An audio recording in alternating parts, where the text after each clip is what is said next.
Good morning dear student. आज कक्षा 10 के acid base and salt law के साथ मैं आज ऑनलाइन वीडियो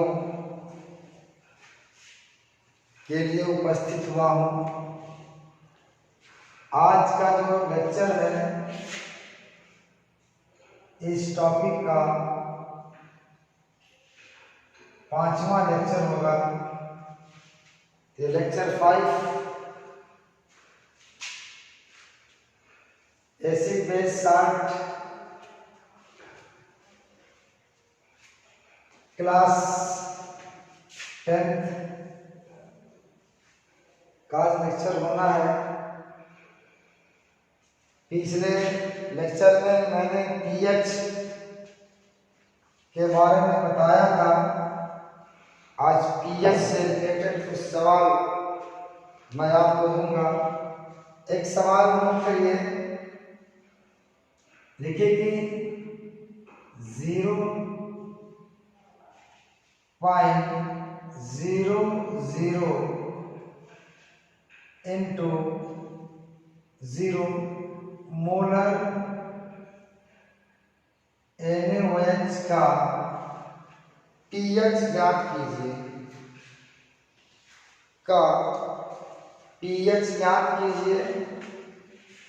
ये देखिए पूछा जा रहा पीएच, क्या पूछा जा रहा? पीएच पूछा जा रहा।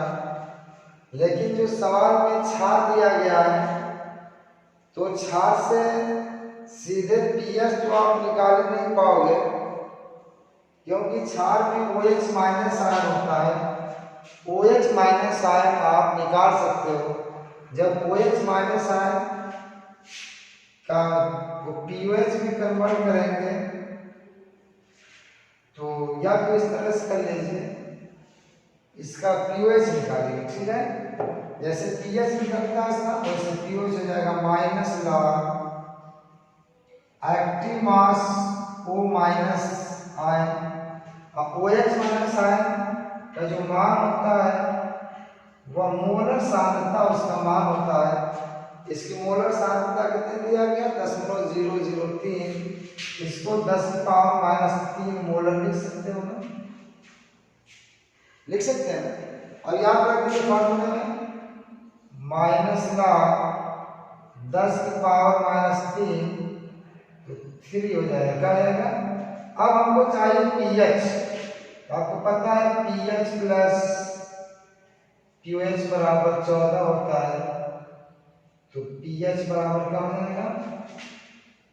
14 माइनस 3 बराबर 11। यह क्षार का पीएच आपने प्राप्त कर लिया, ठीक है। नोट करिए।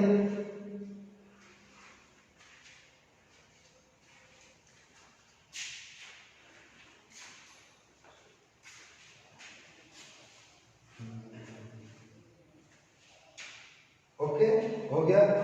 अब आइए नेक्स्ट एक सवाल मैं देता हूं कि 0.01 इंटू 1 मोलर H2SO4 का पीएच ज्ञात कीजिए। क्या ज्ञात कीजिए? इसका पीएच ये सीधे निकल जाएगा। अम्ल है तो पीएच पूछ रहा था, अम्ल में H+ आयन होता है।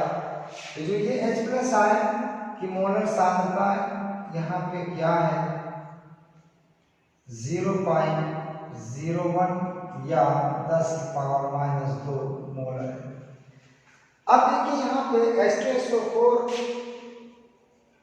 से आपको 2 H+ आयन मिलेंगे। कितने मिलेंगे? 2 H+ आयन। इसका मान कितना हो जाएगा? H+ आयन ये हो जाएगा 2 गुणे 10 की पावर माइनस 2 हो जाएगा, ठीक है। 2 H+ आयन।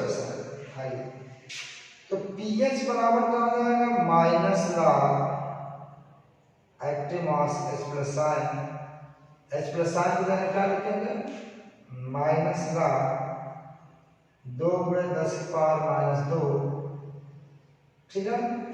चलिए अब इसको log तोड़ लीजिए, इसको ब्रैकेट बाहर रख दीजिए, log 2 तो ये माइनस log 2 log 10 हो जाएगा, ठीक है। log 2 प्लस होगा ब्रैकेट माइनस log 2 हो जाएगा, ये हो जाएगा माइनस log 2 प्लस क्या हो जाएगा 2 हो जाएगा। अब log 2 का मान आपको पता है 0.3010 प्लस 2, ये माइनस में ऐसे घटा दीजिएगा तो इसकी वैल्यू आपको मिल जाएगी। ओके, यहाँ पे मैंने ये क्यों लिया क्योंकि यहाँ पे इसका साइन कितना 2 है, एक इसका साइन का मान इतना है तो 2 इसका साइन का मान क्या हो जाएगा 2 से गुणा हो जाएगा। ओके, इस तरह से आपने पीएस निकाल लिया। अब इस टॉपिक में अगला आर्टिकल मैं आपको दे रहा हूं। अगला आर्टिकल इसमें जो आता है वो सूचक आता है इंडिकेटर। इंडिकेटर सूचक क्या होता है?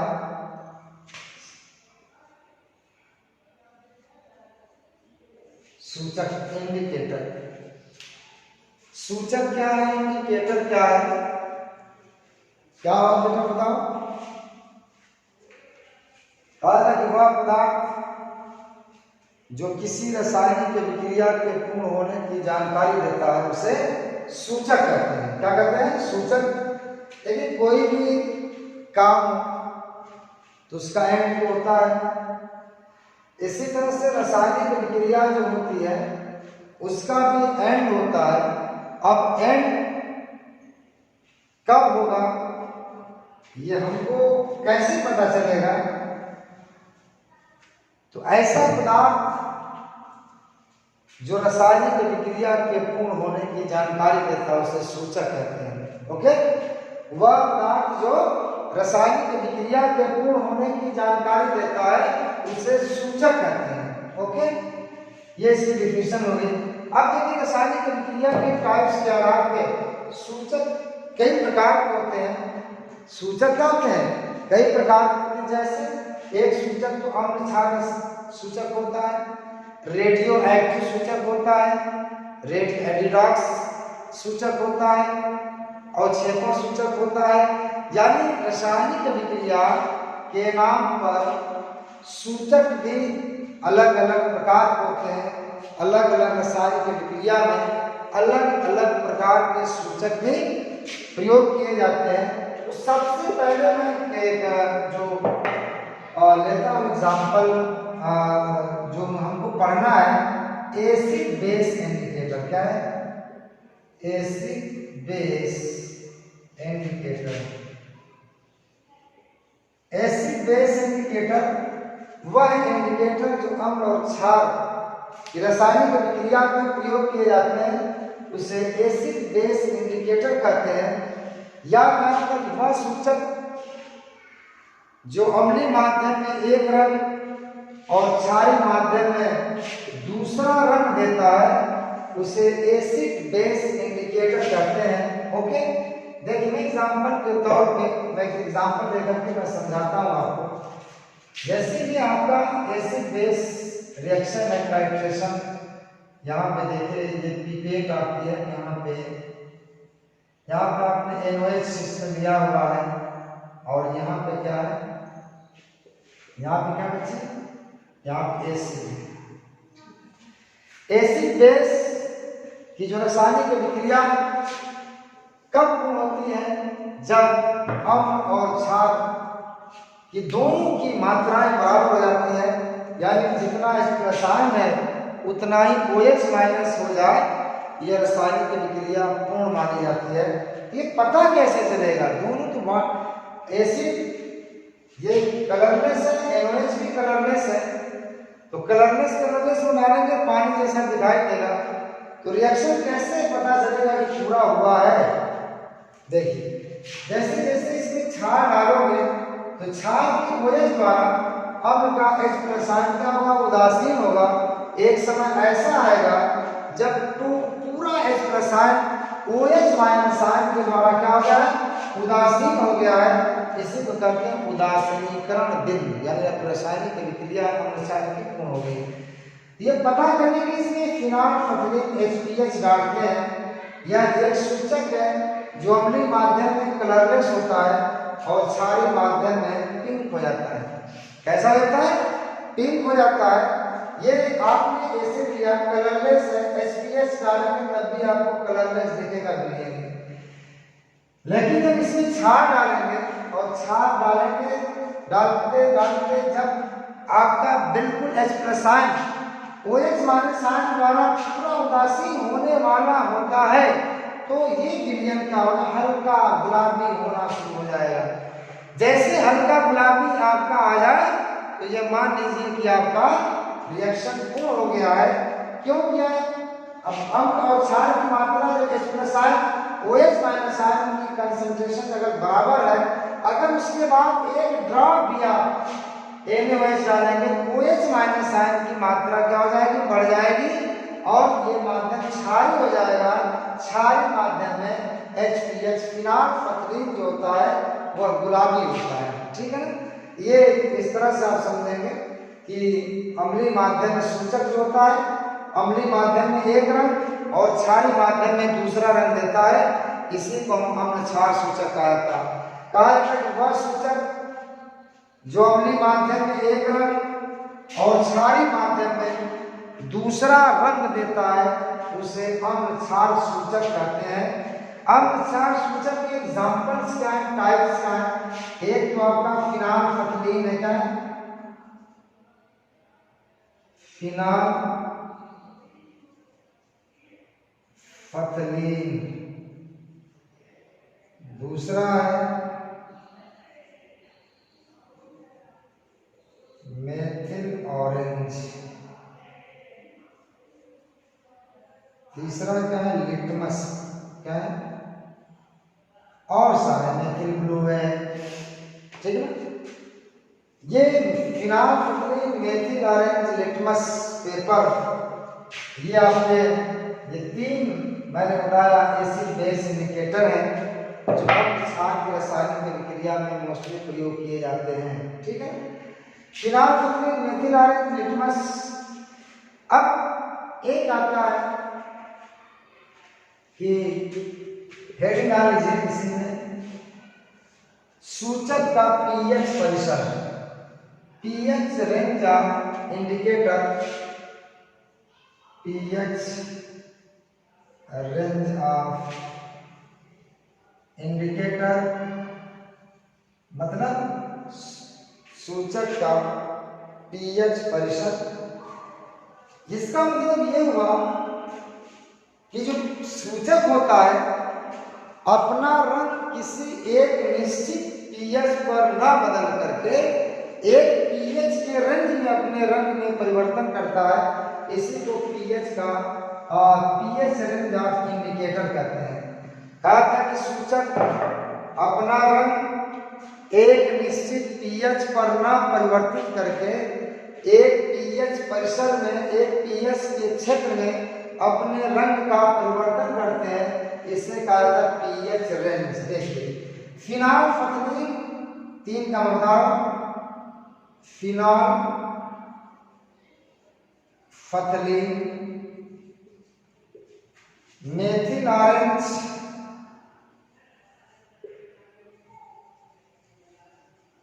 मेथिल ऑरेंज और लिटमस, ये तीन सूचक यहाँ इसका पीएच रेंज है।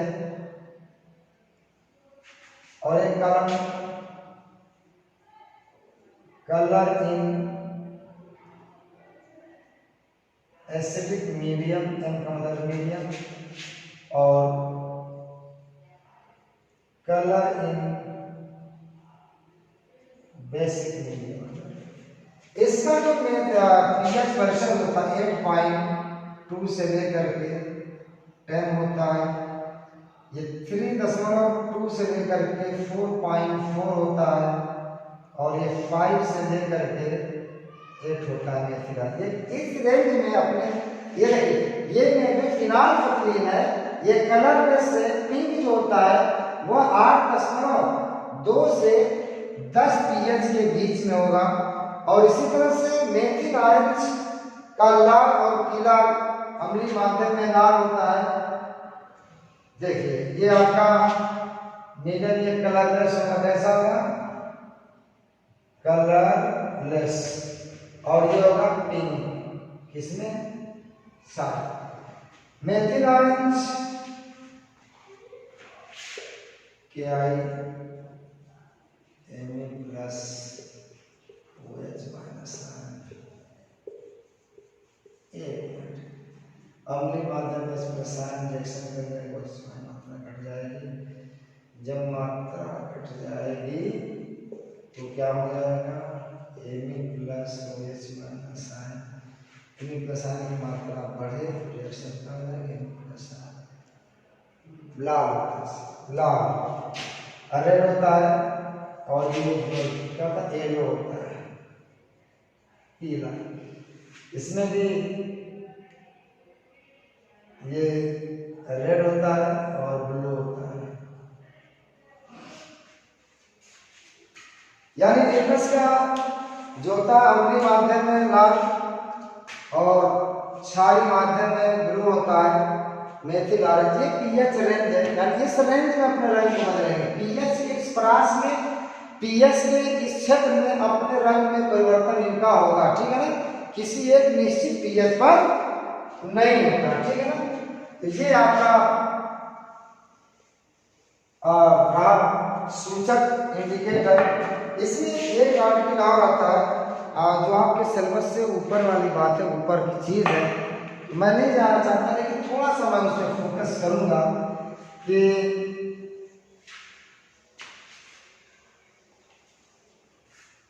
सूचक सिद्धांत। क्या? सूचक सिद्धांत, सूचक सिद्धांत, इंडिकेटर थ्योरी। इंडिकेटर थ्योरी में यह प्रदर्शित किया जाएगा, ये बताएगी कि अम्लीय माध्यम में एक रंग और क्षारीय माध्यम में दूसरा रंग ये कैसे सूचक देते हैं, क्या कॉन्सेप्ट है। इसके दो सिद्धांत हैं, एक तो आपका क्यूनाइट, एक तो ऑस्टवाल्ड, पहला ऑस्टवाल्ड थ्योरी है और दूसरी क्यूनाइट थ्योरी है। क्या?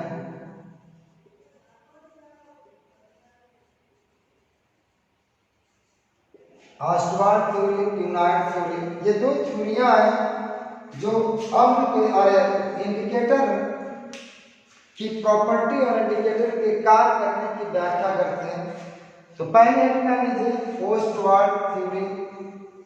ऑस्टवाल्ड थ्योरी, ठीक है। इस थ्योरी के अनुसार कहा गया कि जो सूचक होते हैं दुर्बल कार्बनिक अम्ल या दुर्बल कार्बनिक क्षार होते हैं। क्या? इस सिद्धांत के अनुसार सूचक दुर्बल कार्बनिक अम्ल या दुर्बल कार्बनिक क्षार होते हैं। पहले पॉइंट में क्या जाएगा? इन सूचक दुर्बल कार्बनिक अम्ल या दुर्बल कार्बनिक क्षार होते हैं। अब देखिए, ये जैसे फिनाइलफ्थलीन अम्ल है HPH, ये पीएच में फिनाइलफ्थलीन अम्ल है तो H यहाँ पे है, ये दुर्बल है H प्लस आयन और पीएच माइनस आयन। यह इसका वियोजित फॉर्म है। क्या? ये इसका वियोजित फॉर्म है, ये अवियोजित फॉर्म क्या है? अवियोजित अम्ल है। किसका? सूचक का, फिनाइलफ्थलीन का अवियोजित, और ये का वियोजित। हाँ ठीक है, ये वियोजित आयन है। ऑस्टवाल्ड ने कहा कि सूचक दुर्बल अम्ल या दुर्बल कार्बनिक क्षार होते हैं, और दूसरी पॉइंट में उन्होंने कहा यह दुर्बल विद्युत अपघट्ट होते हैं, जिसके कारण इनके अवियोजित अणुओं और वियोजित आयनों के मध्य क्या रहता है? साम्य स्थापित हो जाता है। तो के आई का मतलब हो गया इंडिकेटर कांस्टेंट, ये बराबर हो जाएगा equilibrium of state of equilibrium constant of indicator ये हो जाएगा pH माइनस अपॉन HPH। ये आपका बहुत ऊपर की बात है, बहुत ज्यादा आपको समझ में नहीं आएगा, लेकिन जितना मैंने बता दिया। एक चीज बस मुझको और बताना था इसमें। एक चीज तो इन्होंने कहा कि दुर्बल कार्बनिक अम्ल या दुर्बल कार्बनिक क्षार होते हैं। दूसरी बात में कहा कि यह दुर्बल विद्युत अपघट्ट होते हैं जिसके कारण इसके अवियोजित अणु और वियोजित आयन का क्या होता है, स्थान स्थापित करता है। तीसरी पॉइंट मैं जो बताना चाहता हूँ, तीसरी पॉइंट ये होता है किसी भी सूचक का जो अवियोजित फॉर्म होता है वह हल्के रंग का होता है और वियोजित आयन होता है गाढ़े रंग का होता है। फिनाइलफिथिलीन के दो रंग होते हैं, एक कलरलेस है और एक पिंक है। दोनों में से हल्का कौन है? कलरलेस है। क्या है? कलरलेस है। और ये क्या है? ये क्या बच्चों? ये पिंक है, गाढ़ा है। ये वियोजित आयन देखेंगे, वियोजित आयन। एक बार में लिखा जाएगा कि सूचक का अवियोजित अणु, सूचक का अवियोजित अणु हल्के रंग का और गाढ़ा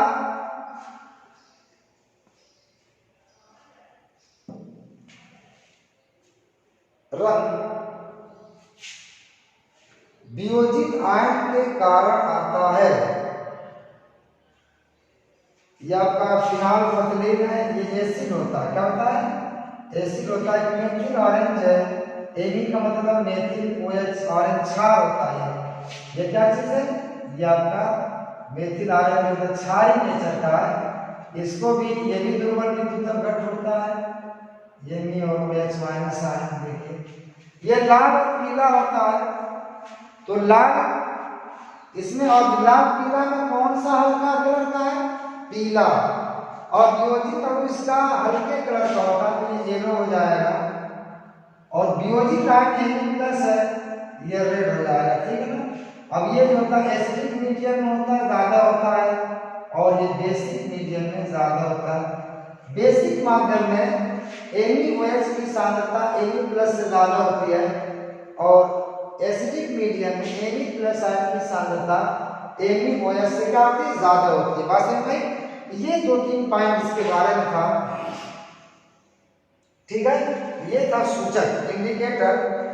अब एक आर्टिकल मैंने लवन जब पढ़ा रहा था टाइप्स ऑफ साल्ट में, तो दो साल्ट का टाइप्स मैं एक्सप्लेन करना भूल गया था। बच्चों भूला तो नहीं था, लेकिन वीडियो बनाते समय वो कहीं ना कहीं से कट गया, जो आप तक नहीं पहुंचा है, तो उसको आप नोट कर लें। 6 साल्ट मैंने बताया था, common salt, acidic salt, basic salt, मिश्रित साल्ट, डबल साल्ट और कॉम्प्लेक्स साल्ट। तो कॉमन साल्ट आपको शायद नहीं मिली है वीडियो इसकी, जिसको देखिए। कॉमन साल्ट कहा जाता है कि वह अणु जो अम्ल और क्षार के पूर्ण उदासीनीकरण से प्राप्त होता है उसे कॉमन साल्ट कहते हैं। जैसे HCl है प्लस NaOH है, ठीक है ना? HCl है, NaOH है, H+ ion OH minus ion से रिएक्शन कर लेगा, NaCl प्लस H2O बन जाएगा। इस तरह से बहुत सारे साल्ट हैं, KCl है, MgSO4 है, यानी वह अणु जिसमें H+ आयन या OH माइनस आयन नहीं होता है वह कॉमन साल्ट कहलाता है। वह अणु जो अम्ल और क्षार के पूर्ण उदासीनीकरण से प्राप्त होता है उसे कॉमन साल्ट कहते हैं। पूर्ण उदासीनीकरण का मतलब क्या होगा? जितना OH है वो उतने ही H+ आयन को, या पूरा H+ आयन, पूरा OH माइनस आयन एक दूसरे से उदासीन होकर के रिएक्शन कर लिए हो, न्यूट्रलाइज हो गए हो, ऐसे लवण को NaCl। लेकिन यहाँ पे क्या है? कोई OH H+ आयन बचा है क्या? नहीं है। कोई OH माइनस आयन बचा है क्या? नहीं है। तो इस तरह से क्या हुआ? कॉमन साल्ट का एग्जांपल हुआ। देखिए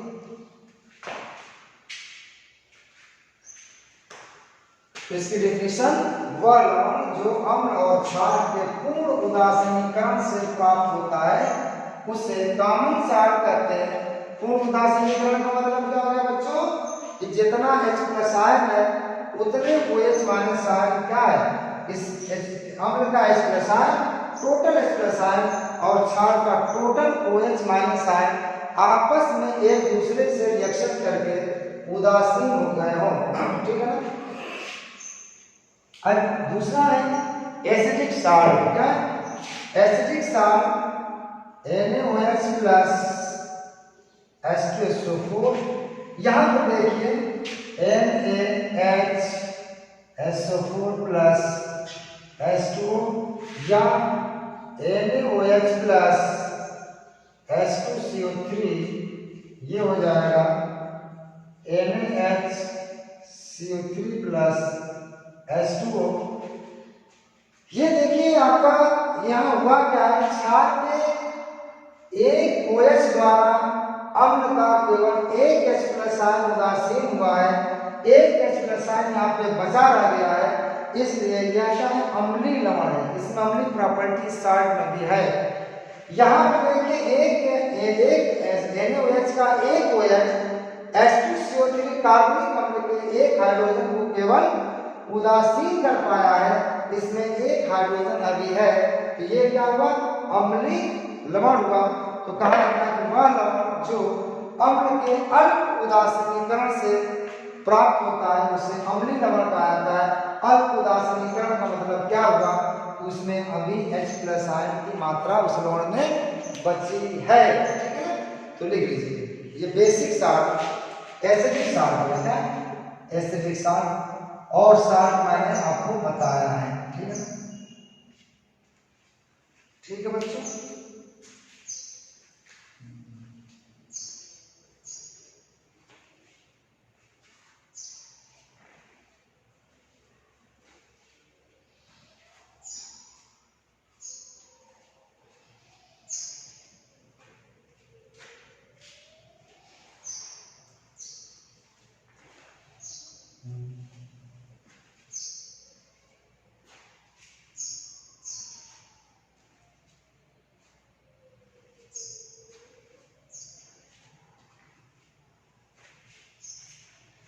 ओके, अब 2-3 साल्ट इसमें ये पढ़ने के बाद टॉपिक समाप्त हो जाएगा।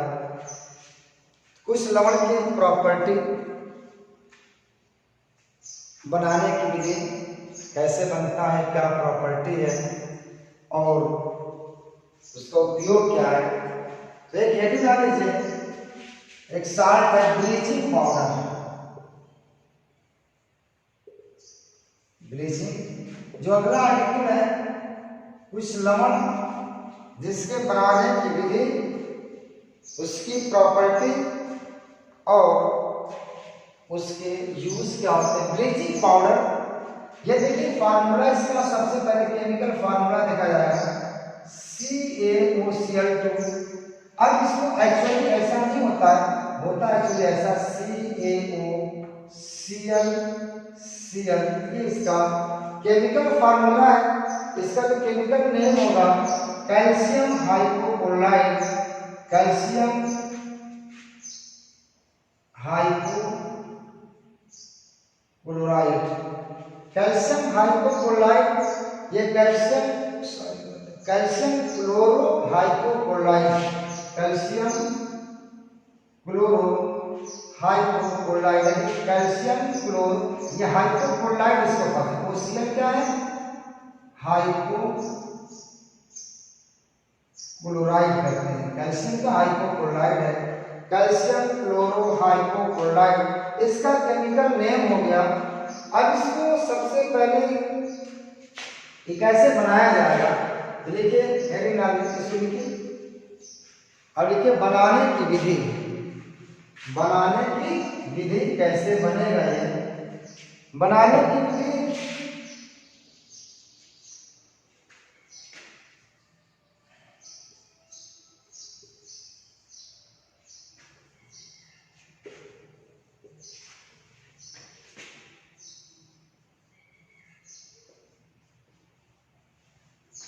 आसान इसमें बुझे चूने, पानी में चूने के बुझे हुए चूने में क्लोरीन गैस प्रवाहित करने पर आपको ब्लीचिंग पाउडर प्राप्त होती है। देखिए बनाने की विधि लिखिए इसमें कि बुझे चूने में क्लोरीन गैस प्रवाहित करने पर ब्लीचिंग पाउडर प्राप्त होता है। ब्लीचिंग पाउडर प्राप्त होता है।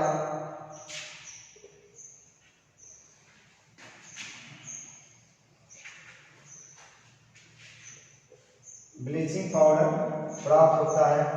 अब देखिए प्रॉपर्टीज, प्रॉपर्टी लिखे दिया जल में अगले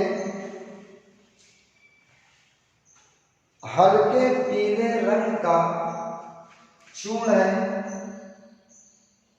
हल्के पीले रंग का चूर्ण है,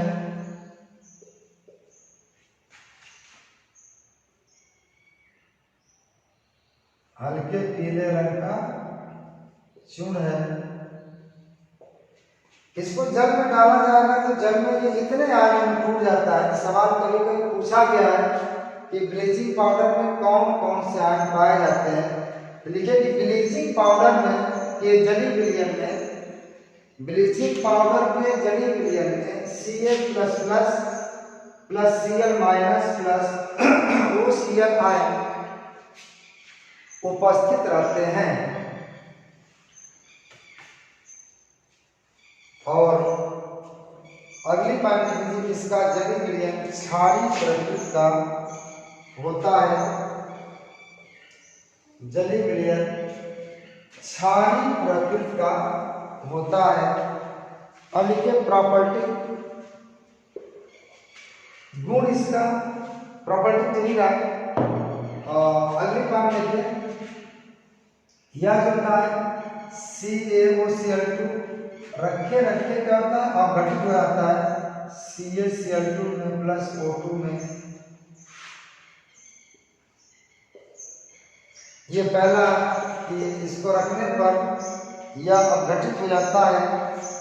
अगली बात देखिए इसमें CaOCl2 है, इसमें कैल्शियम कार्बन डाइऑक्साइड गैस प्रवाहित किया जाए तो CaCO3 प्लस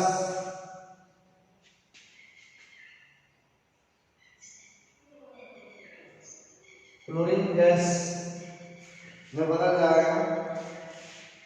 यह तनु अम्ल के साथ नवजात ऑक्सीजन गैस देता है, जिसके कारण यह क्या होता है विरंजक गुण प्रदर्शित करता है।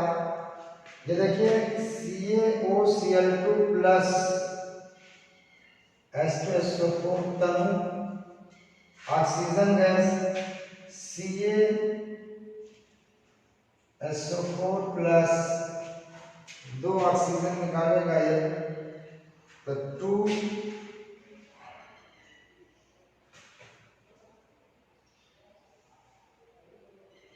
CaSO4 प्लस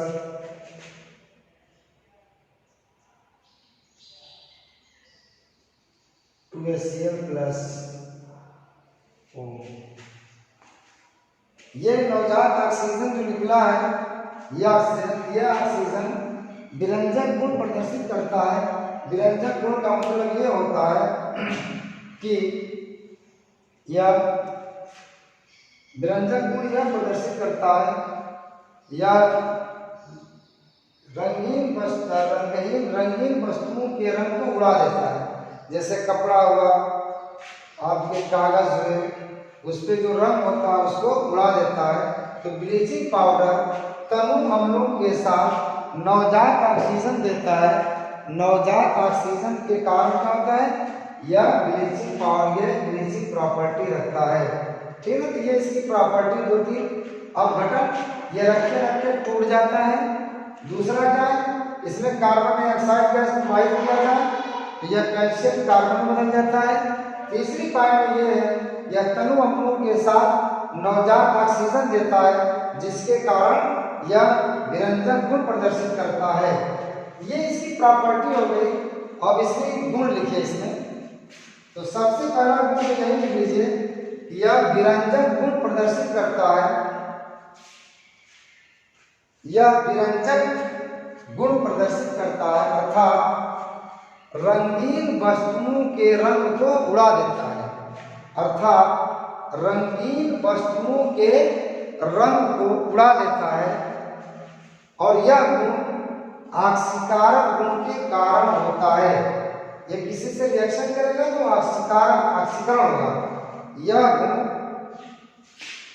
आक्सीकारक गुण के कारण होता है, यह आक्सीकारक है। अगली पॉइंट पे से कि यह कीटाणुनाशक होता है,